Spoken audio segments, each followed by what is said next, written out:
The Echoes in the Walls, Chapter 1, The Realtor's Revelation. The old Mercer house stood on a quiet, tree-lined street in the leafy, established suburbs of Richmond, Virginia. It was more than just a dwelling.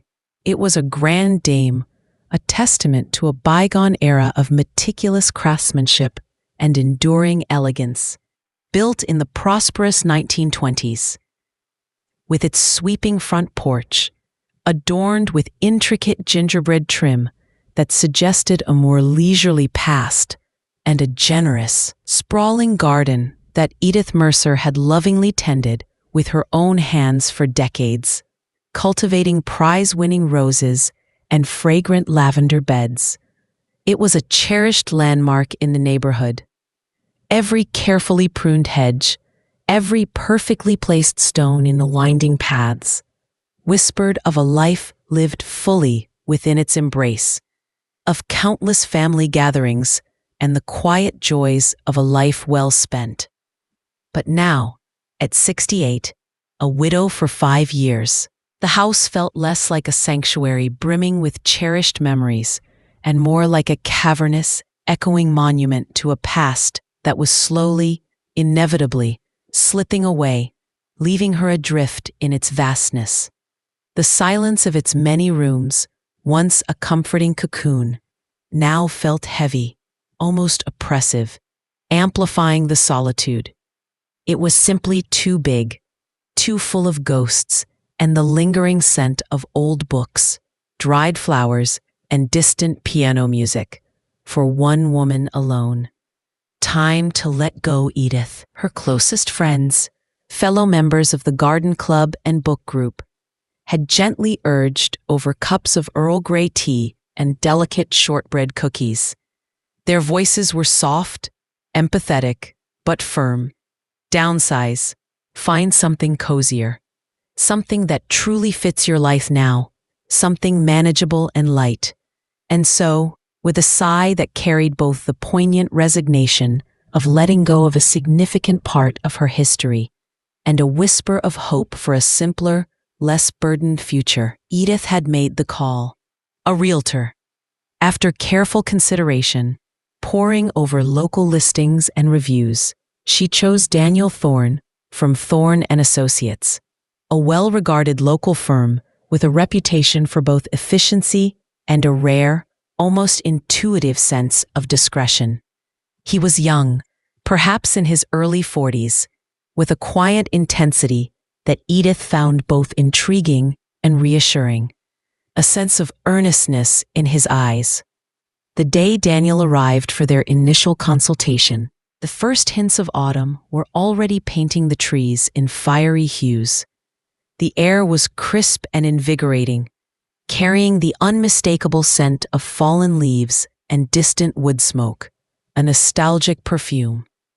He was tall, with intelligent, somewhat somber eyes that seemed to absorb every detail of their surroundings, and an impeccably tailored suit that spoke of quiet professionalism and attention to detail.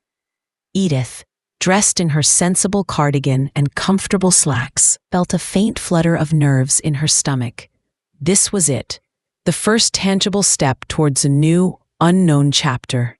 Edith led him through the grand foyer, where the morning sun streamed through the intricate fanlight above the front door, illuminating the gleaming hardwood floors that had seen generations of footsteps.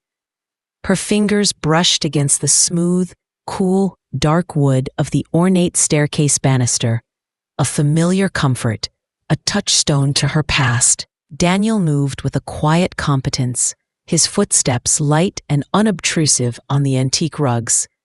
He opened doors with practiced ease, checked light fixtures with a discerning eye, noted the intricate architectural details of the moldings and cornices, and made concise, almost minimalist notes on a sleek tablet he carried.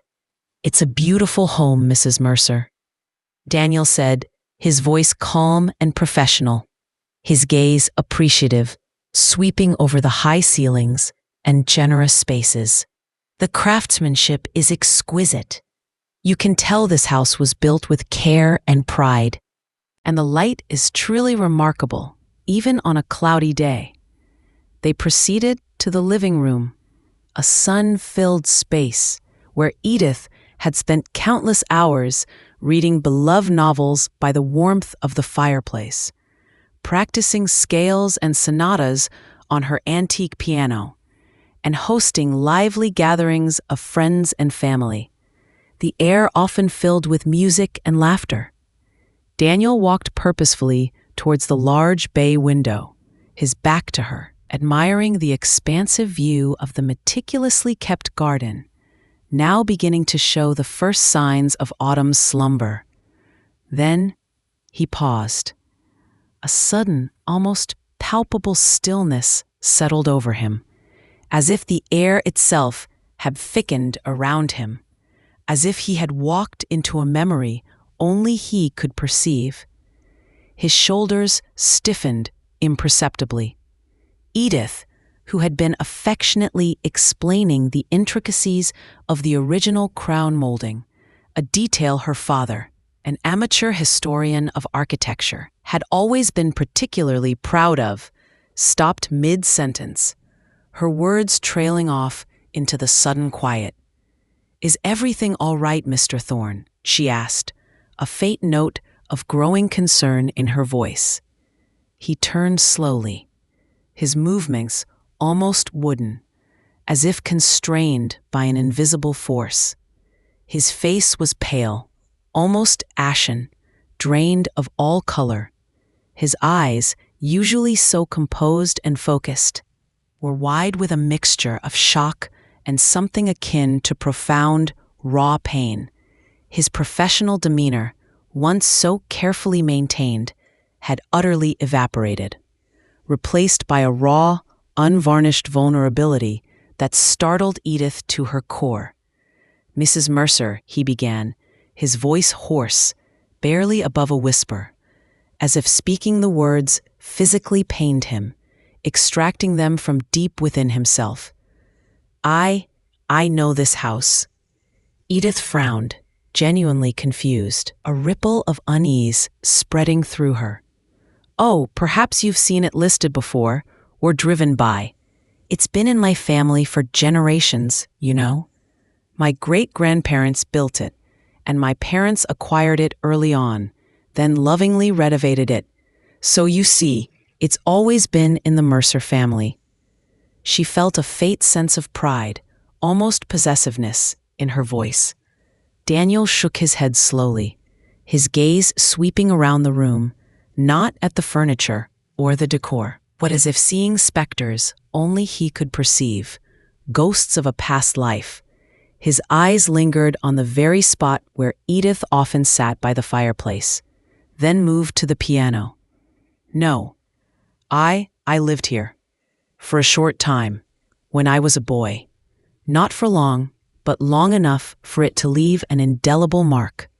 Edith blinked, bewildered, her brows furrowed in disbelief. "Lived here? But that's impossible.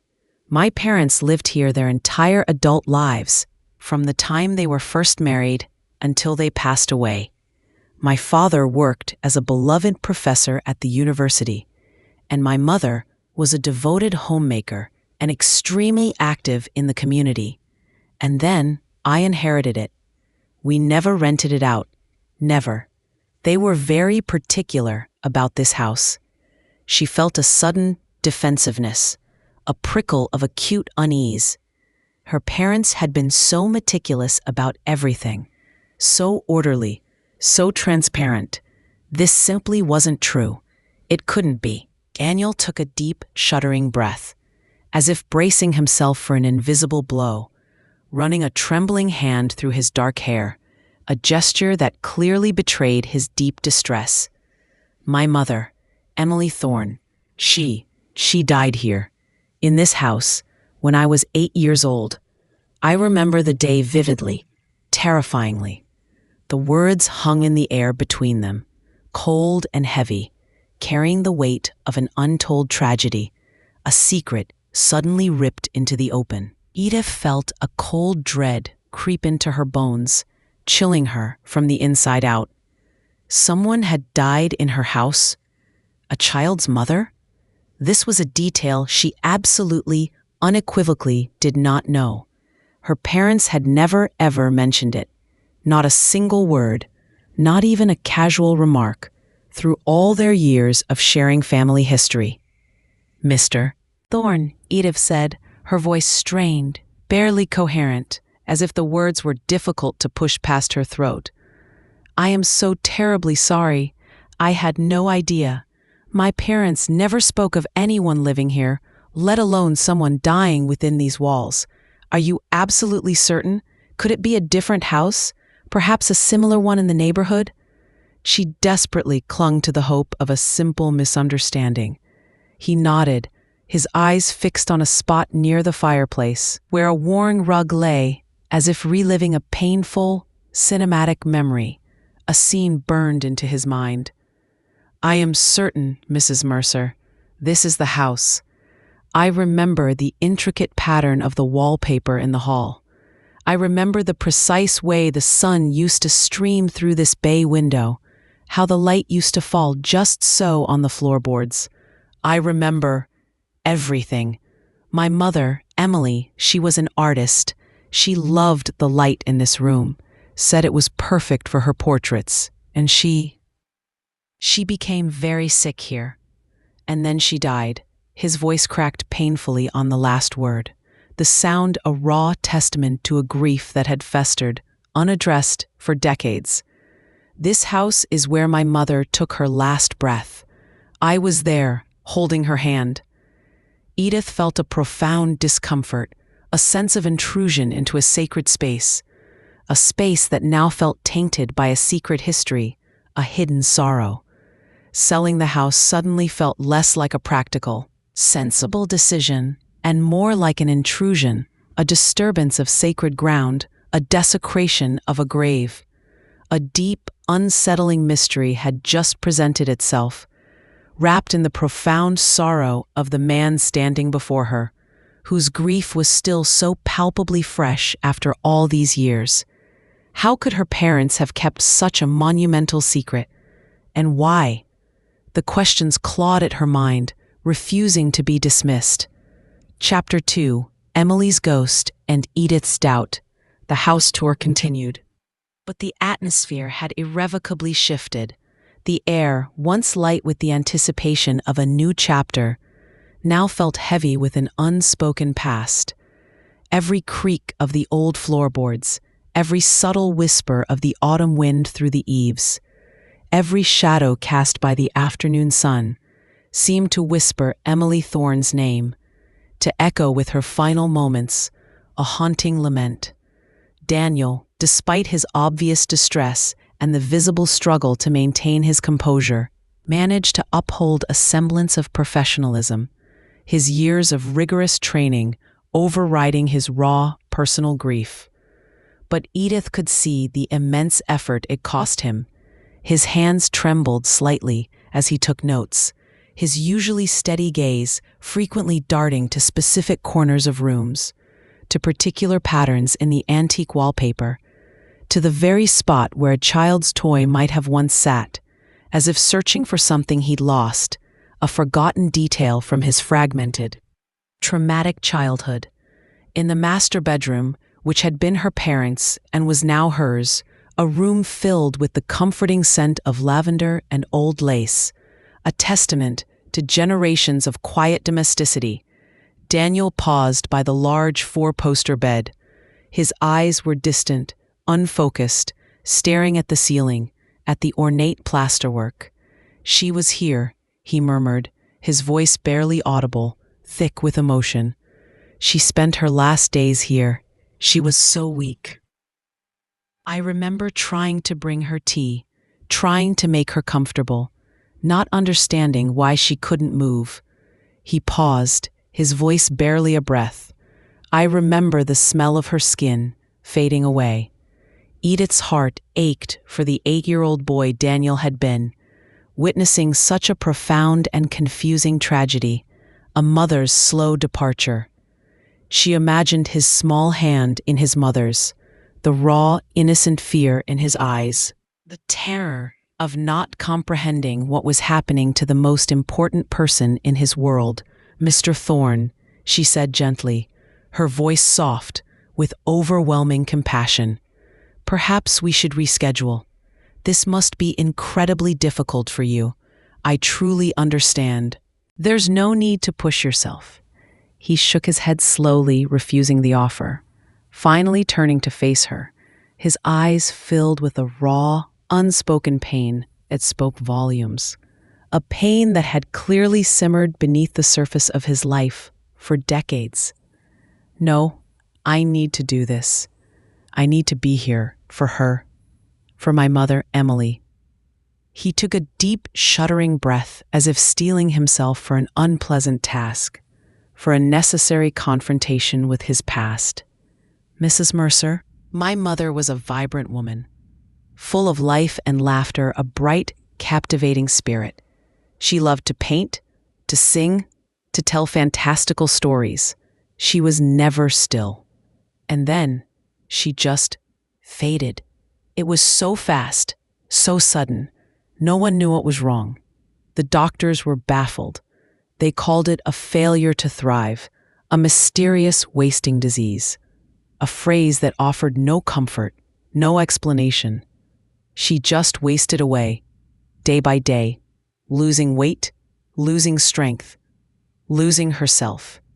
He swallowed hard, his throat constricted with emotion, remembering the terrifying transformation.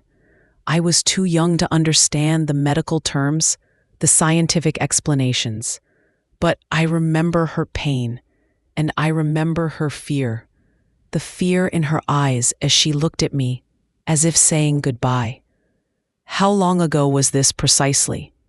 Edith asked, her voice hushed, trying desperately to piece together the timeline, to reconcile Daniel's deeply personal, painful story with her parents' seemingly immaculate, transparent past. She felt a growing, sickening sense of cognitive dissonance. "It would have been almost 32 years ago now, to the month," Daniel replied, his gaze fixed on some point in the distant, painful past. "I was 8, she was 35, still so young, so full of potential. It was the winter of 1993. 32 years, the year 1993. Edith tried to recall her parents' movements during that precise period. Yes, she remembered it now with unsettling clarity. They had gone on an extended trip to Europe, a sabbatical her father, a renowned professor of classical literature, had been granted from his university for his research on ancient Greek texts. They had been gone for almost a year, a remarkably long and uncharacteristic absence for them, as they were usually homebodies. But they had always said they'd left the house empty, under the meticulous and trusted care of a distant cousin, a house sitter who lived a few towns over, a woman named Mildred, who Edith faintly remembered meeting once. Never a tenant, certainly never anyone who died. The narrative her parents had spun was precise, unwavering. "My parents never mentioned renting it out," Edith mused aloud, more to herself than to Daniel. A growing knot of suspicion tightening in her stomach, a chill seeping into her bones. They were very private people, very particular about this house, about who was in it. They treasured their privacy above all else. "They rented it to my mother and her partner, George," Daniel corrected, his voice a little sharper now, a faint bitterness, a sense of injustice subtly entering his tone. "For about a year.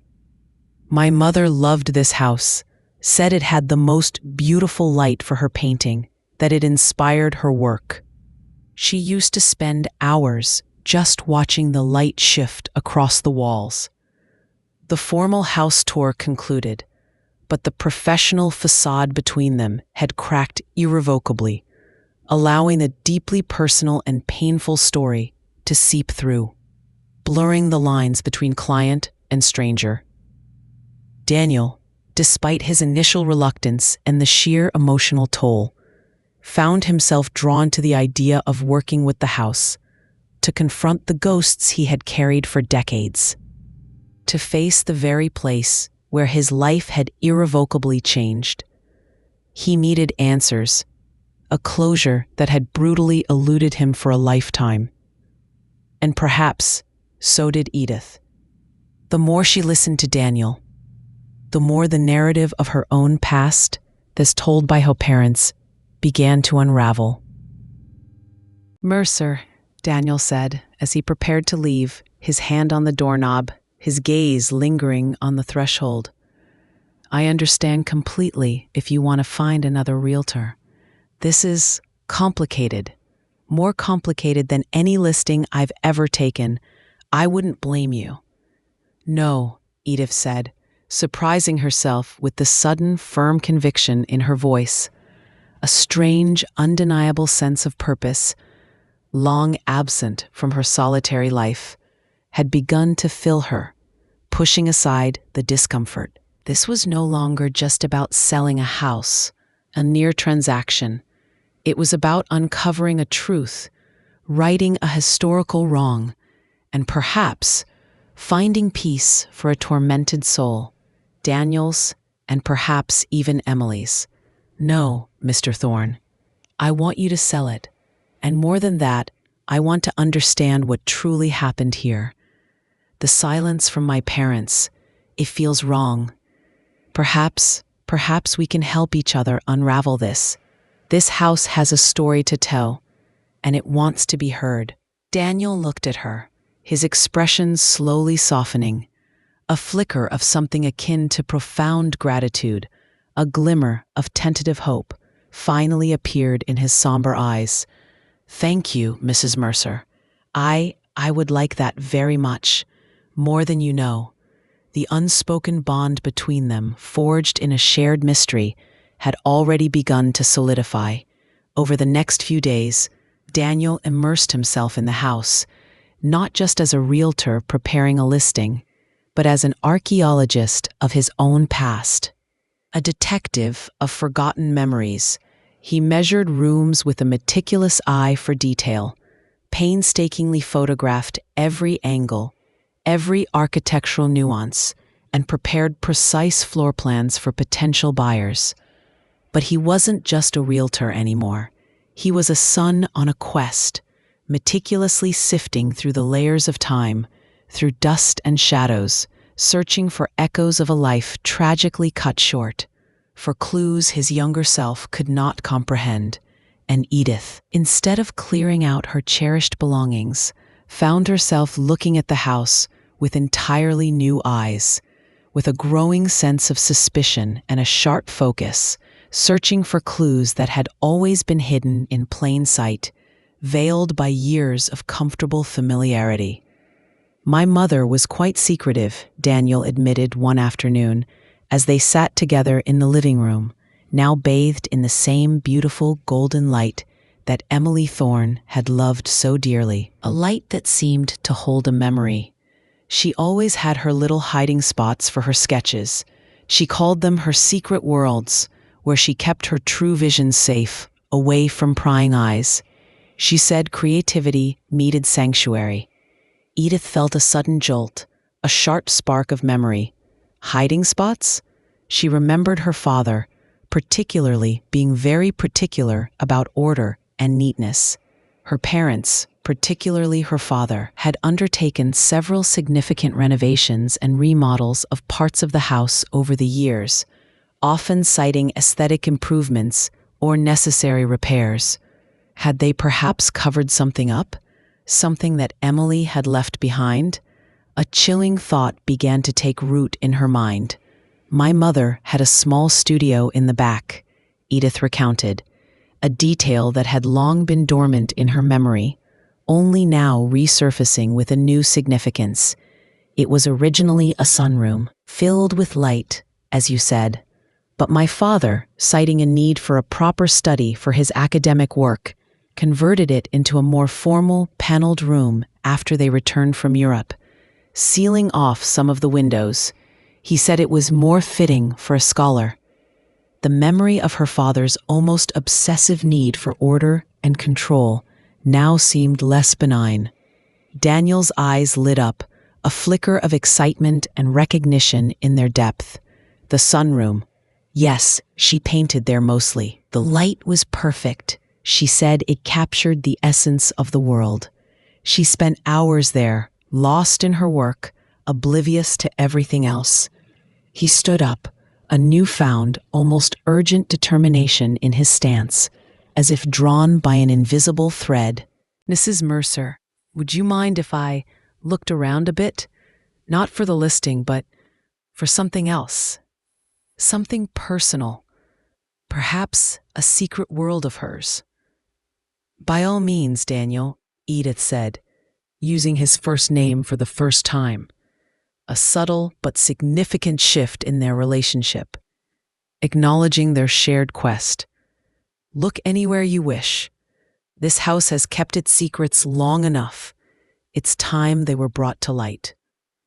A strange sense of purpose, long absent from her solitary, quiet life, had begun to fill her, replacing the vague sense of emptiness. This was no longer just about selling a house, a mere transaction.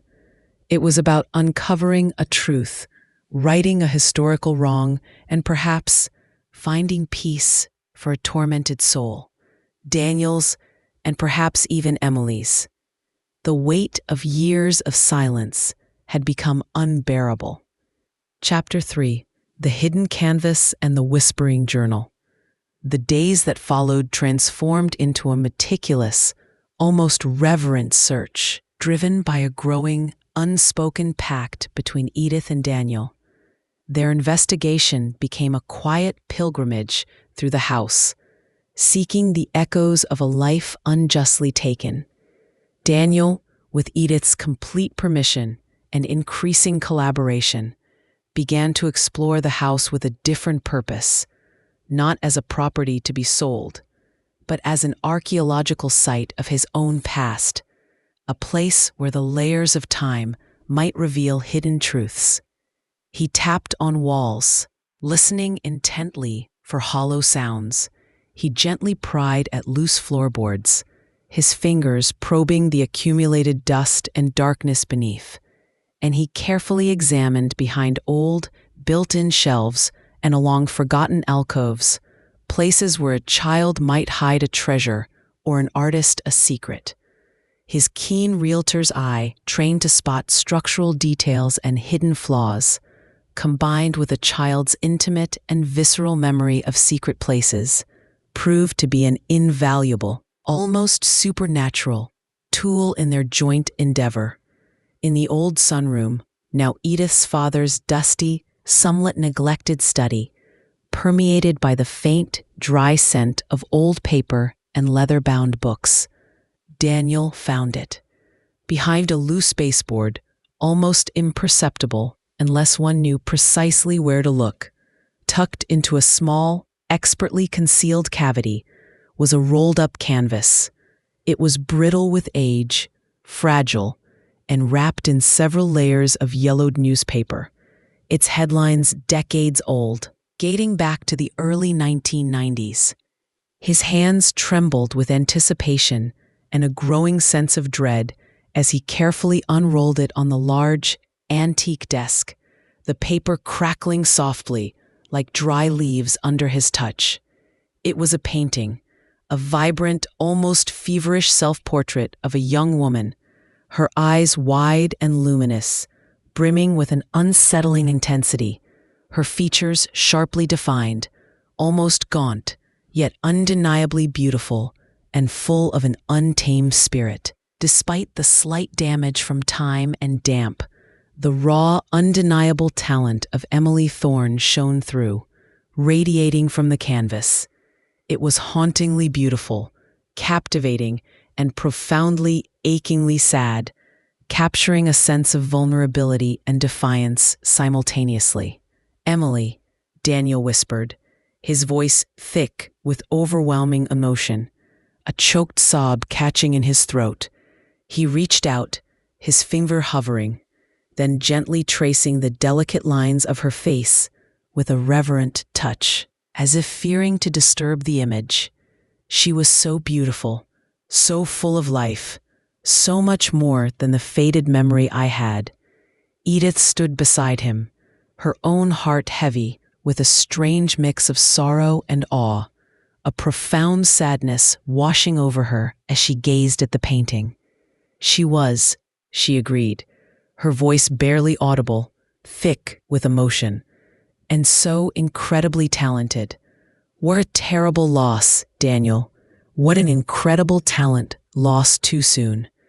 But then, Daniel noticed something more, something tucked into the very corner of the canvas, almost imperceptibly, nearly painted over, as if meant to be overlooked by a casual glance. It was a series of tiny, almost microscopic symbols, carefully rendered.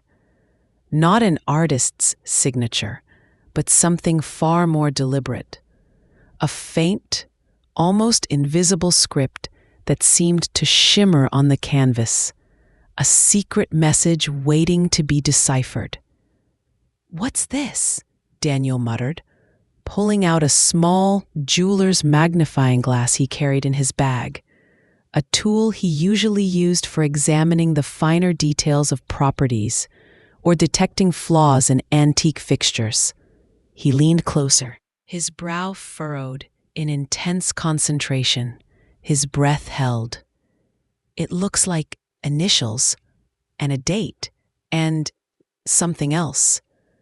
A sequence of numbers and letters. It's too faint to make out clearly without magnification. It's almost like a code." Edith peered over his shoulder, her curiosity piqued, her unease growing into a dull throb. "It looks like a code, or some kind of shorthand, as if she didn't want it to be easily found, as if it was meant only for a specific eye." "My mother was fascinated by codes," Daniel recalled, a faint, bittersweet smile finally touching his lips amidst the sadness, a flicker of childhood memory. "She used to leave me coded messages in my lunchbox, little riddles to solve. She always said secrets were best hidden in plain sight, camouflaged within beauty." The discovery of the painting and the enigmatic, cryptic symbols reignited Daniel's long-dormant desire for answers, transforming his quest from a passive grief into an active, almost obsessive investigation. This was more than just a grieving son's quest. It was a detective's puzzle, a desperate plea from the past, a final message from his mother. Edith, too, felt a new urgency, a profound, almost visceral need for understanding. Her parents' unsettling secrecy, their elaborate lie about the house sitter, weighed heavily on her conscience, casting a dark shadow over their memory. Why had they never mentioned renting the house? Why the elaborate fabrication about a distant cousin who never seemed to materialize beyond a vague mention? The questions gnawed at her. She began to rummage through her father's old study with renewed vigor, pulling out forgotten books, dusting off old boxes, searching for any papers, any contracts, anything at all that might shed light on the elusive tenants, Emily and George, the hidden chapter of her family's history. She found it, finally, after hours of dusty, tedious searching, in a very specific, almost hidden drawer of an old, heavy filing cabinet, tucked away behind decades-old tax records from the early 1990s. An official-looking rental agreement, dated 1993. The names clearly printed, Emily Thorne and George Davies. The duration, 1 year. The rent, surprisingly low for a house of this size, almost unbelievably so, raising immediate suspicion. And then, at the bottom, A hastily scribbled, handwritten addendum dated just 6 months into the tenancy. Termination due to unforeseen circumstances. Mutual agreement. Confidentiality clause applies. Confidentiality clause. The words sent a fresh, cold chill down Edith's spine, colder than the autumn air. What unforeseen circumstances could possibly warrant such a clause? What needed to be kept so rigorously confidential, so fiercely guarded? The questions hammered at her mind. Refusing to be dismissed. This was not merely a simple rental agreement. This was a cover-up. As they delved deeper, driven by an unshakable compulsion to uncover the truth, they found more of Emily's hidden artworks. Tucked behind a loose brick in the fireplace, where a false panel had been expertly installed, under a floorboard in the pantry, carefully disguised beneath years of grime, even meticulously concealed within the hollow of an old grandfather clock in the hall. Its pendulum silent for decades. Each one was a testament to Emily's raw, undeniable talent, and each one, mysteriously, bore a variation of the same coded symbols, as if she were desperately leaving a trail of breadcrumbs for someone to find. A final message in a bottle. One evening, after days of fruitless attempts to decipher the symbols, Daniel had a breakthrough. He had been tirelessly cross-referencing Emily's sketches with old town maps, searching for patterns, for connections, for any hint that might unlock the secrets. One of the symbols, repeated on several drawings, particularly those showing Emily looking unwell, strikingly resembled a distorted factory chimney, belching smoke. He connected it to a small defunct textile factory on the outskirts of Lexington, a few towns over, that had been shut down decades ago due to mysterious environmental concerns. The Lexington Mill. The old Lexington Mill, Edith mused, a flicker of a long-dormant memory stirring, a faint echo from her father's conversations. My father, he had some investments in local businesses. I remember him mentioning that mill, though he never spoke of it in detail. He always seemed to dismiss it as a minor venture. They decided, without a moment's hesitation, to visit the site. It was an abandoned, desolate place, an eerie monument to industrial decay. Overgrown with tenacious weeds, its windows broken and boarded up, its brick walls crumbling and defaced with graffiti. A ghost of industry, standing silent and forlorn under the pale autumn sky. As they cautiously walked around the perimeter, Daniel noticed something odd, something out of place. A section of the fence near the very back was newer, cleaner, almost too well maintained for a derelict factory, and beneath it, the ground was uneven, recently disturbed, as if something heavy had been buried or exhumed.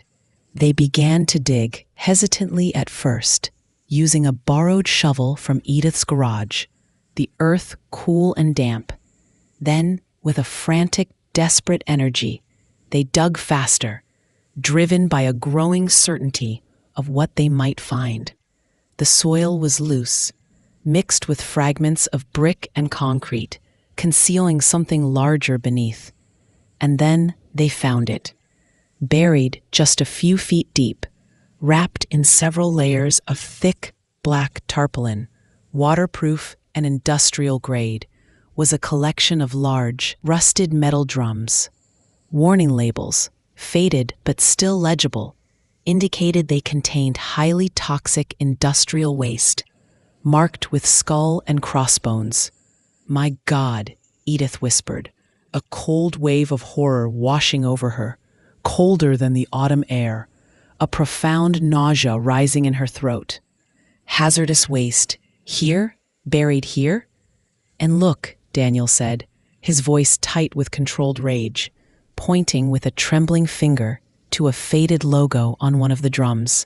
It's the mill's logo, but it's old. This waste should have been disposed of properly, legally, decades ago, not buried illegally here, on private land near a residential area. This is a felony.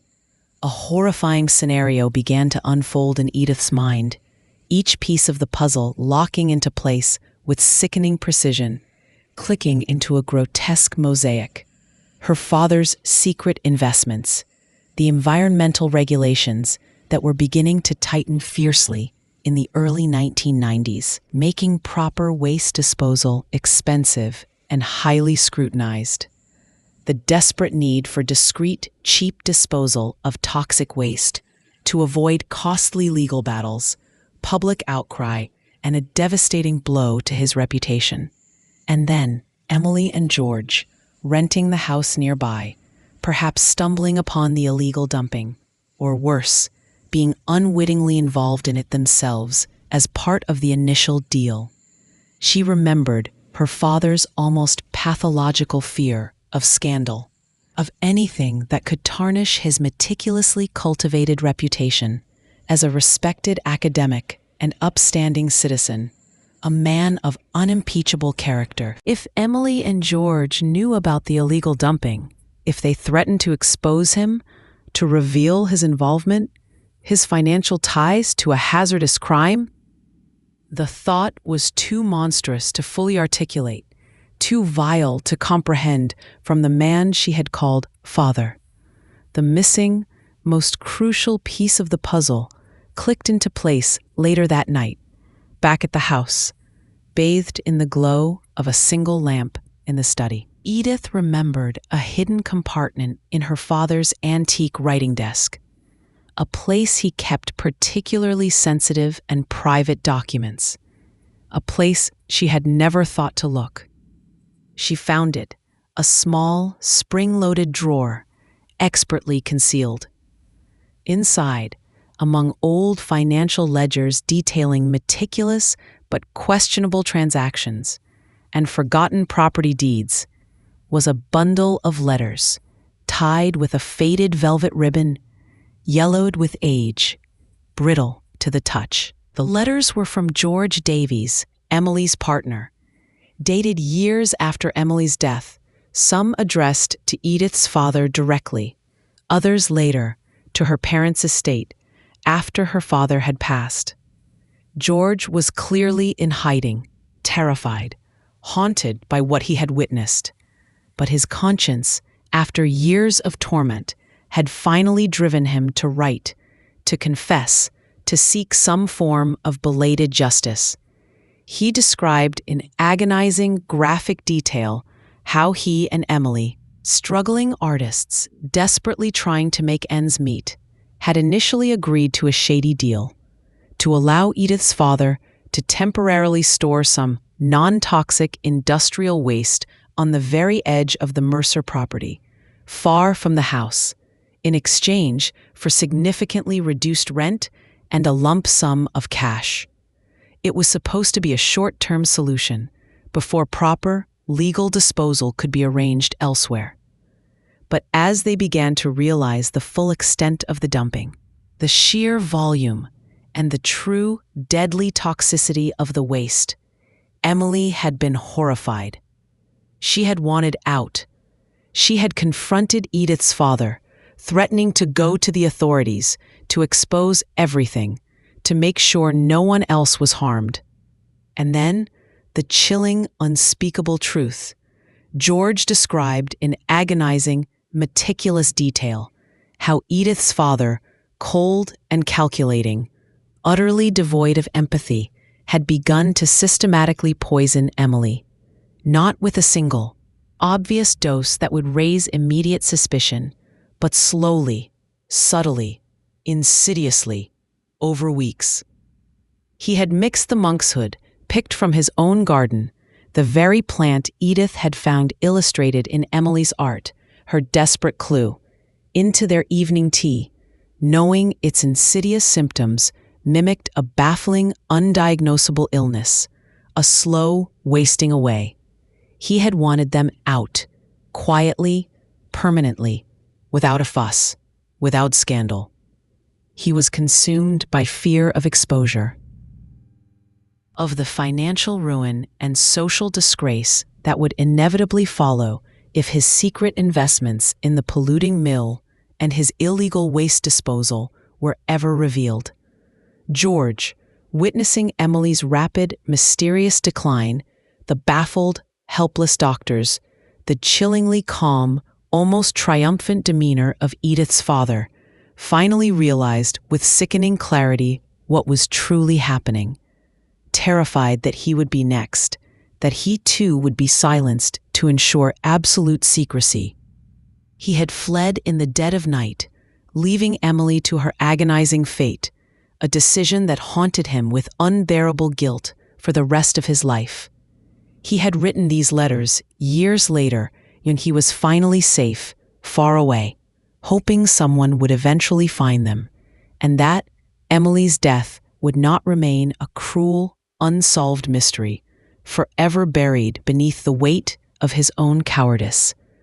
Edith crumpled onto the floor, the letters falling from her trembling, numb hands like dead leaves, scattered like shattered glass. Her father, the man she had revered, the man who had taught her to play the piano, to appreciate classical literature, to live a life of quiet integrity and intellectual honesty. He was a killer, a cold, calculated, ruthless killer. He had poisoned an innocent woman to protect his name, his money, his carefully constructed reputation.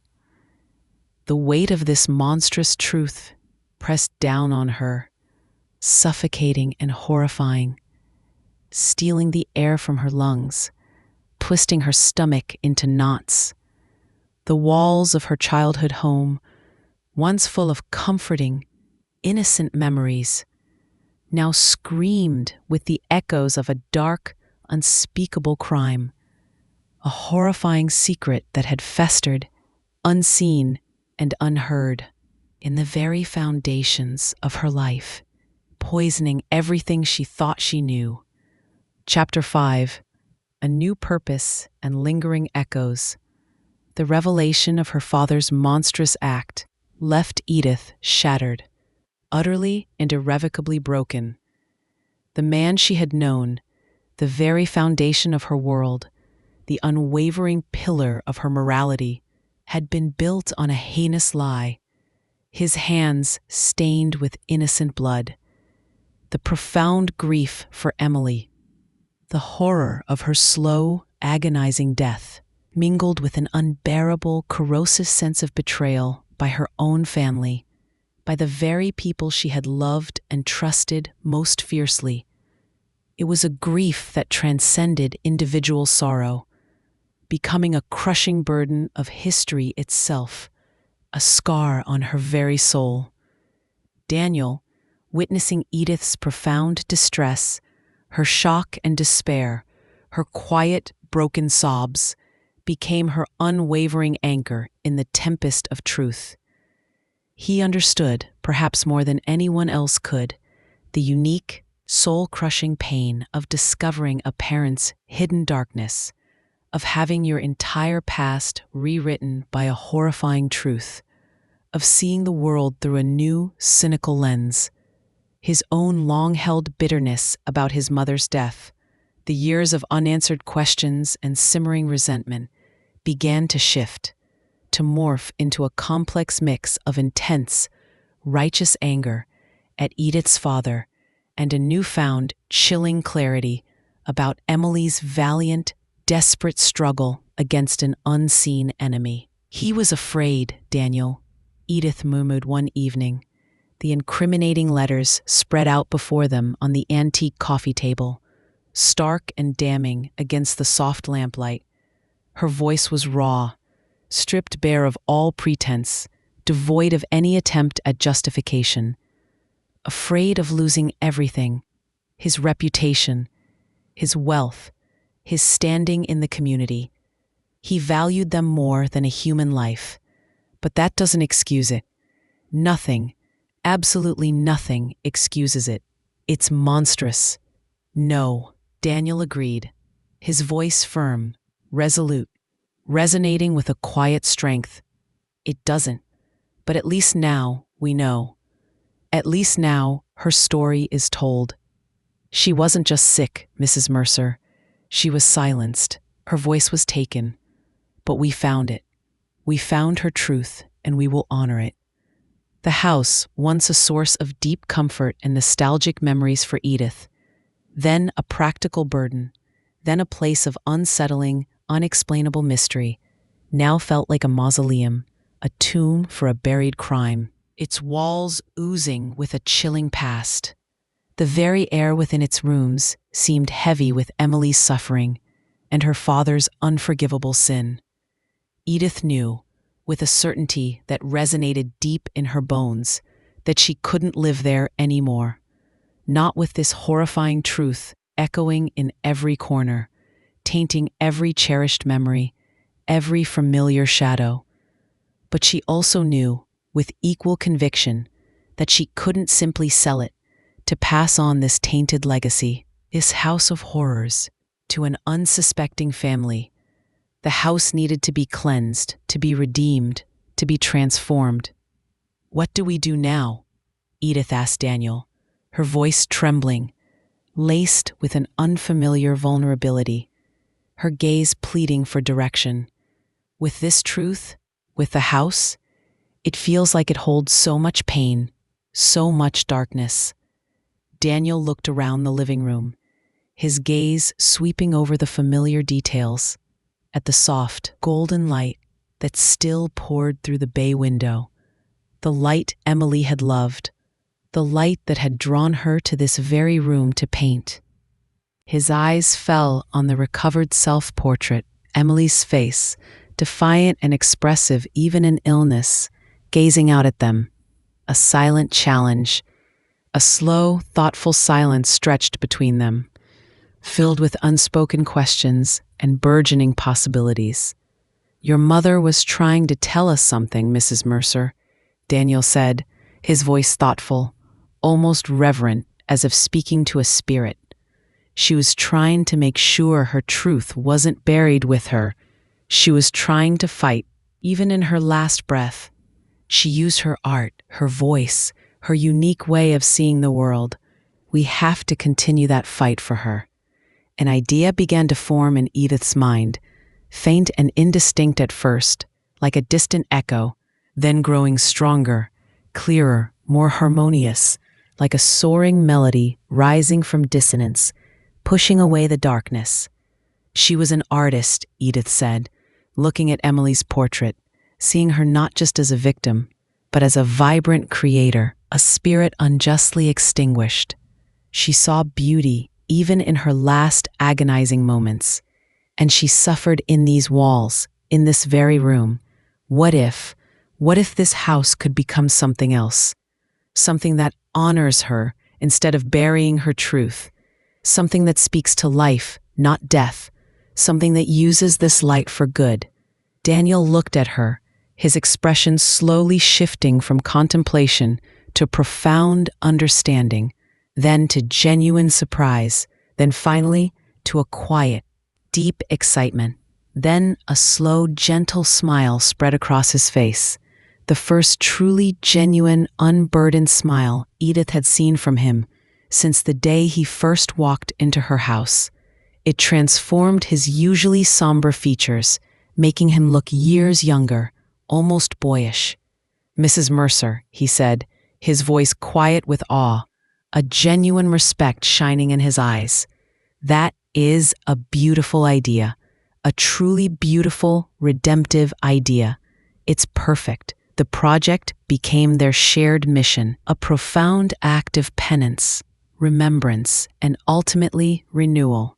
Edith, with her extensive knowledge of the arts, her refined aesthetic sense, and her deep community connections, handled the artistic vision, meticulously curating the concept for the gallery, envisioning its purpose and spirit.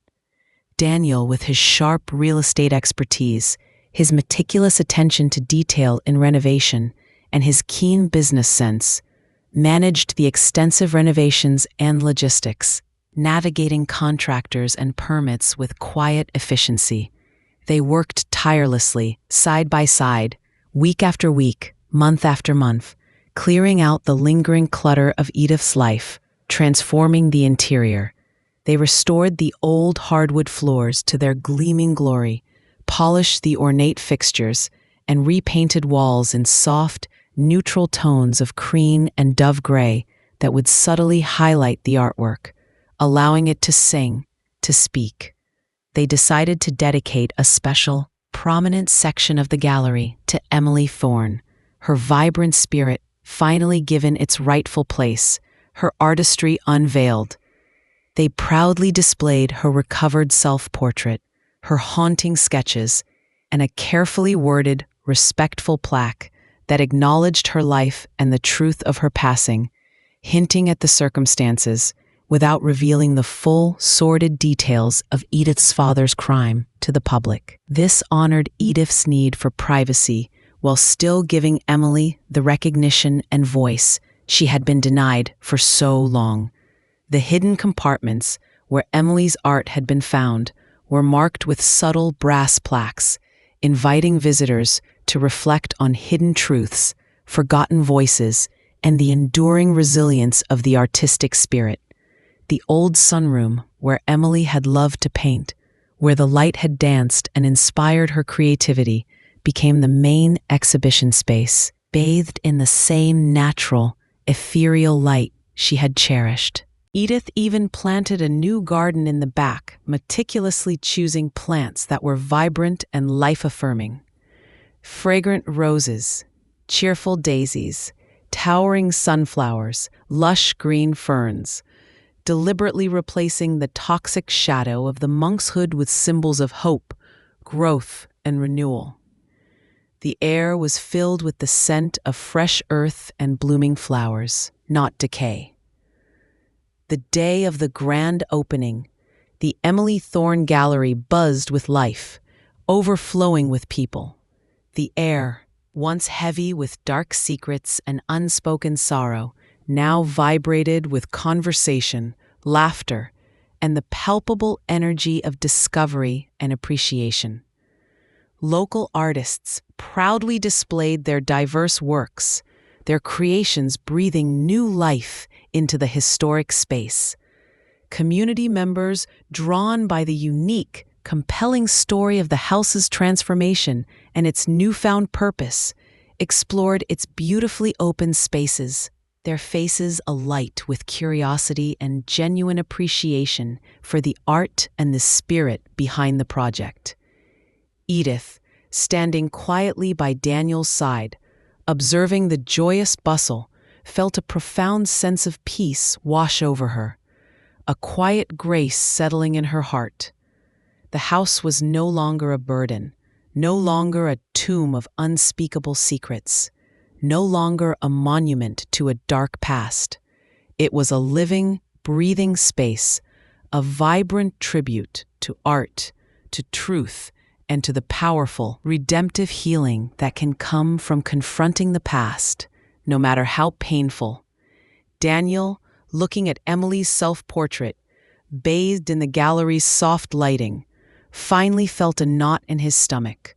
A lifelong ache of grief and unanswered questions begin to truly loosen, to unravel. The crushing weight he had carried for decades, the confusion, the unspoken grief, the gnawing absence of answers, it was finally, truly lifting, dissolving like mist in morning sun. His mother's death, once a source of unbearable, unresolved pain, now had a narrative, a purpose. Her art, her life, her silenced voice had finally found its triumphant, resonant echo, reverberating through the newly vibrant walls. "She would have loved this, Daniel," Edith said, her voice soft, filled with warmth and understanding, placing a comforting hand on his arm. "She would have been so proud of what you've done for her." He nodded, a single tear tracing a path down his cheek. But this time, it was a tear of release, of catharsis, of profound gratitude, not just of sorrow. She would have, he agreed, his voice thick with emotion, but imbued with a new lightness, a sense of completion. Thank you, Edith, for everything, for giving her back to me, for giving her a voice. The house, once a silent witness to a heinous crime, now echoed with the vibrant sounds of laughter, lively conversation, and the vibrant spirit of artistic creation. Edith and Daniel, two individuals brought together by an unbelievable revelation and a shared tragedy, had found not just answers, but a profound, unexpected connection, a deep friendship, and a surprising new chapter in their lives. The echoes in the walls, once whispers of death and deceit, now sang a powerful song of memory, healing, and enduring beauty. The house was sold, not in the traditional sense, but given a new life, a new meaning, a sacred space where Emily's spirit could finally find peace, and where new stories, honest and true, could begin to unfold, forever bathed in the light she had loved.